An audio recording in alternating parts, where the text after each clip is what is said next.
Curar bene i cittadini, abbattere le liste d'attesa, investire in tecnologie, nuove tecnologie, professionalità, restare i numeri uno. Questo è il compito che il governatore del Veneto ha affidato ai nuovi direttori generali chiamati a guidare le 21 USL della regione. Luca Zaia vara la rivoluzione della sanità nominando 9 manager. La decisione è quella di ridurre il numero dei direttori generali e di nominare per un anno gli stessi quali commissari delle USL che restano senza direttore generale in attesa della riforma della sanità. Sul piano operativo, di fatto, per Padova ci sarà un unico direttore generale commissario, Claudio Dario, che fino a ieri era alla guida dell'azienda ospedaliera. Il vantaggio è che vengo dall'azienda, conosco la realtà padovana e in questo senso lavoreremo per armonizzare le diverse aziende e il rapporto tra le aziende e l'azienda ospedaliera e lo IOV.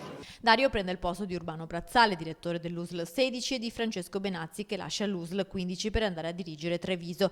La novità più importante riguarda l'azienda ospedaliera di Padova, che avrà come nuovo direttore generale Luciano Flor, che lascia la direzione dell'azienda provinciale sanitaria del Trentino e si trova ora a dover affrontare la patata bollente del nuovo ospedale. L'individuazione dell'area dove fare un ospedale condiziona l'urbanistica di tutta la città, quindi è giusto riflettere, pensarci e pensare non solo all'ospedale ma a quello che sarà uno sviluppo di una città.